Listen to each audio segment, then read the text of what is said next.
आध्यात्म क्षेत्र में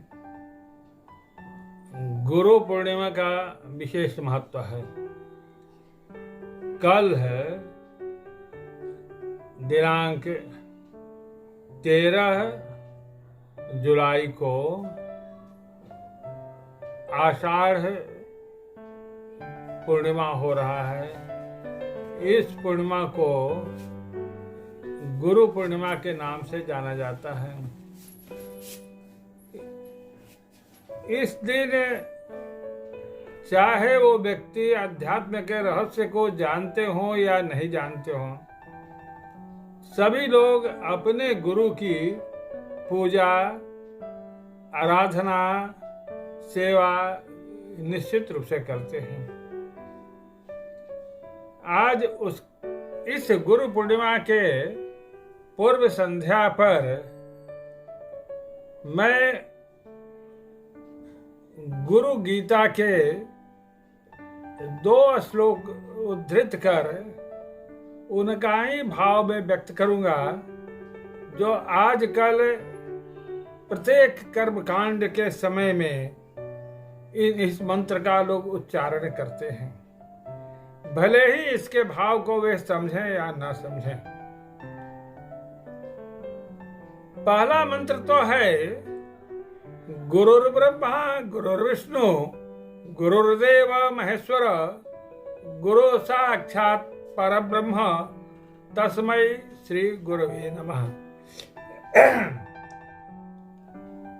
भाव यह है कि इस ब्रह्मांड की व्यवस्था के लिए ब्रह्मा विष्णु महेश को जिम्मेवारी दिया गया है, और ऐसे ऐसे अनेकों ब्रह्मांड हैं।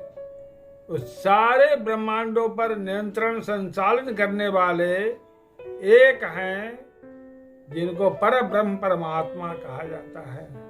वे अव्यक्त सत्ता हैं, जिनका वर्णन नहीं किया जा सकता है, जिनका केवल अनुभव किया जा सकता है। वह अनुभव भी जब विशेष तरीके से ब्रह्म विद्या की साधना की जाती है तब अनुभव हो सकता है।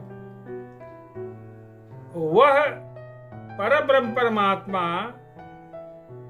संसार में भी अनुस्यूत रहते हैं, संसार में भी व्याप्त रहते हैं, लेकिन संसारी मनुष्य उनको देख नहीं सकते, उनको अनुभव नहीं कर सकते हैं। परमात्मा प्रथम सृजन के पूर्व कुछ नियम बनाए थे, जिस नियम के अनुसार सृष्टि, संचालन, माने उसकी व्यवस्था और प्रलय, ये तीनों कार्य होता है। वह नियम अपरिवर्तनीय है। उसी नियम में वे यह भी प्रावधान कर दिए थे कि मैं संसार में तो रहूंगा,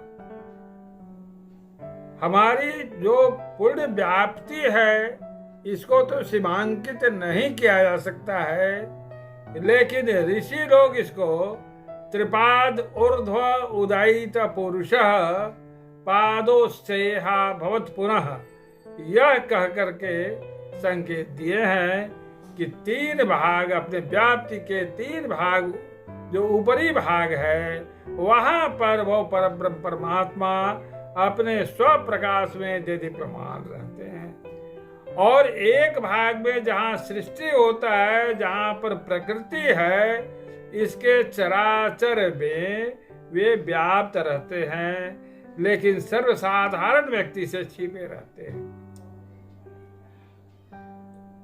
अब वो कैसे इस परमात्मा को मनुष्य देख सकेगा, इसका नियम भी उसमें बनाया हुआ है। इसी नियम को रीत का नियम कहा जाता है। ऐसे ऐसे चारों वेदों में सैकड़ों ऋचाएं हैं जिसमें रीत का उल्लेख किया गया है। रीत को विद्वान लोग सत्य के अर्थ में परिभाषित किए हैं, लेकिन कहीं किसी किसी ऋचा में रीत और सत्य दोनों शब्द आए हुए हैं। यह संकेत करता है कि रीत का कुछ दूसरा अर्थ है। तो मैं यही कहा कि वह परमात्मा अपने को जानने का जो एक नियम बनाया है, जो एक रास्ता बनाया है, वह रास्ता उस रीत के नियम में है। लेकिन प्रश्न उठेगा कि जिस समय सृजन ही कुछ नहीं हुआ था, तो इस नियम को जाना कौन, किसको जानकारी हुआ? तो परमात्मा के उस दिव्य स्वरूप से ही एक तेज पुंज अमानव पुरुष प्रकट हुए, जिसमें परमात्मा संपूर्ण ज्ञान विज्ञान को भर दिए थे और अपनी स्वाति प्रवाहित कर उनको अविनाशी सद्गुरु का पद दिए थे। वास्तविक में सद्गुरु वही हैं। उस समय तो सृजन नहीं था, काल का कोई ज्ञान नहीं था, तो वह कौन दिन था, कौन माह था, यह तो ठीक ठीक नहीं कहा जा सकता है कि किस समय अविनाशी सद्गुरु प्रकट हुए थे। लेकिन अविनाशी सद्गुरु शाश्वत हैं, वे परमात्मा के रहस्य को जानने वाले हैं, परमात्मा को दर्शन कराने वाले हैं। तो वह जो प्रार्थना है जो गुरु गीता का, कि वह गुरु जो है वही ब्रह्मा है, वही विष्णु है, वही महेश है और वही साक्षात परब्रह्म है, ऐसे जो गुरु हैं उनको बार बार प्रणाम है। दूसरा जो मंत्र बोलते हैं, अखंड मंडलाकारं व्याप्तम येन चराचरं तत्पदं दर्शितं येन तस्मै श्री गुरुवे नमः। यहाँ तो परब्रह्म को एक रूपायित कर दिया गया है, जो ऐसे मंडलाकार हैं, जो कहीं खंडित नहीं होता है, कोई ऐसा स्थान नहीं है जहां पर वे नहीं हैं। सब जगह जो ओतप्रोत हैं, सब जगह जो व्याप्त हैं, ऐसे जो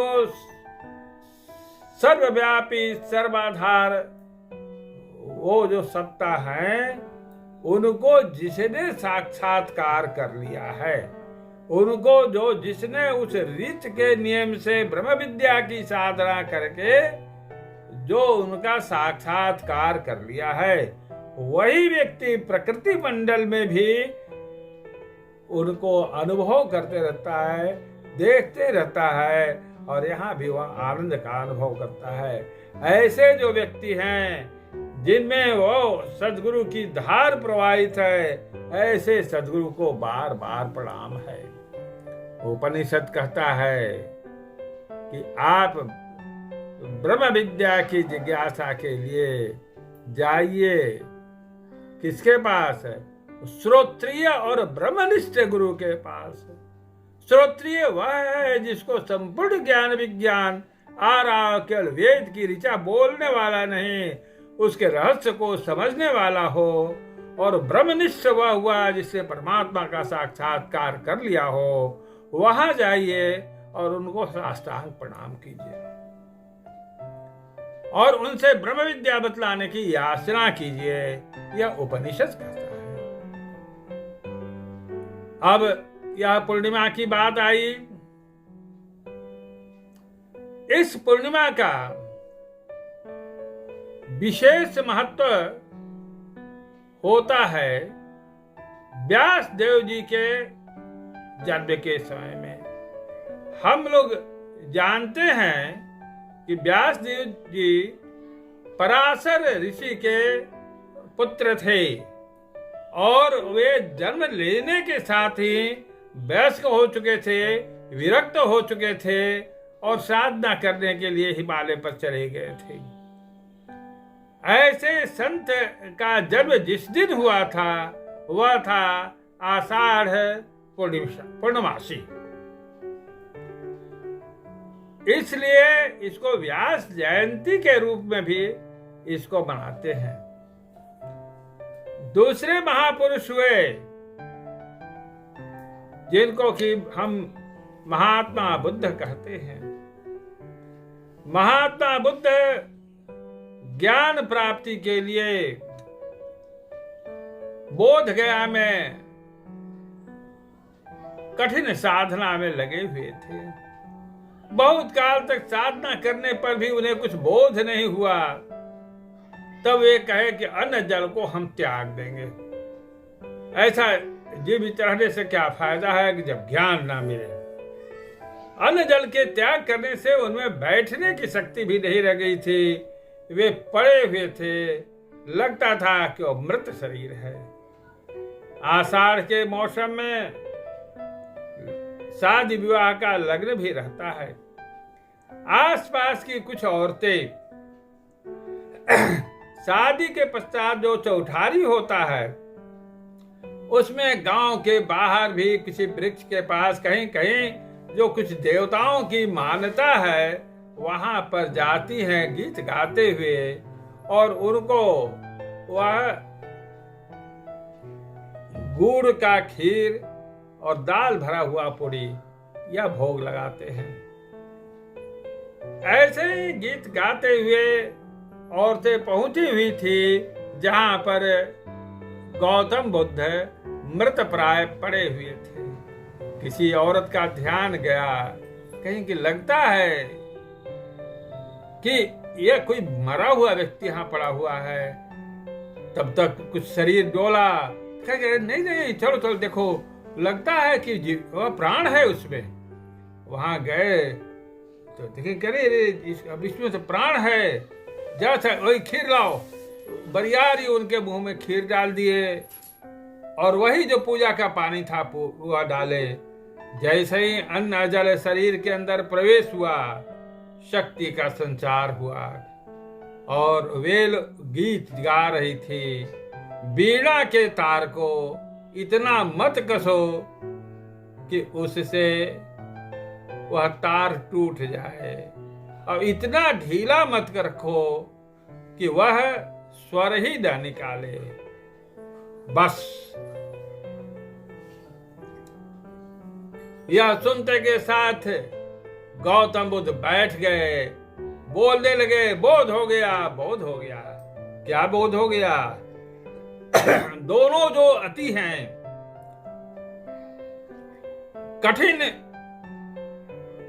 साधना या कठिन त्याग और आराम, ये दोनों के मध्य का रास्ता चुनो। यही उनका मध्यम मार्ग है। मध्यम मार्ग उनको प्राप्त हो गया, मध्यम मार्ग का ज्ञान उनको आ गया और वहां से वो चले। रास्ते में उनकी बात को सुनने वाला कोई नहीं मिला। अंत में वे बोध वहां पर सारनाथ पहुंच गए। जिस उस समय जंगल था उसका नाम था मृगदाव। वहां जाते समय इनके चेहरा पर जो साधना से कुछ तेज जो प्रकट हो रहा था, उस तेज को देख करके 5 विद्वान इनके साथ हो लिए थे। और जहां पर भी बोधि मंदिर है उसी जगह पर वे उन विद्वानों के सामने प्रथम प्रवचन अपना दिए, जिसमें 4 आर्य सत्य के साथ एक मध्यम मार्ग, यही दुख का निदान बतलाए। वे इतने विद्वान थे कि इसी की व्याख्या करने में मोटी मोटी ग्रंथ लिख दिए और वहीं से बौद्ध धर्म का प्रचार शुरू हुआ। तो यह जो आषाढ़ पूर्णिमा है वह गौतम बुद्ध के ज्ञान प्राप्ति का दिन रहने से भी विशेष महत्व है। अब आज केवल पूर्व संध्या पर गुरु पूर्णिमा का भूमिका ही स्पष्ट कर कल के अपने वक्तव्य में गुरु पूर्णिमा के अन्य महत्व पर प्रकाश डालने का प्रयास करूंगा। बोलिए सद्गुरुदेव भगवान की जय।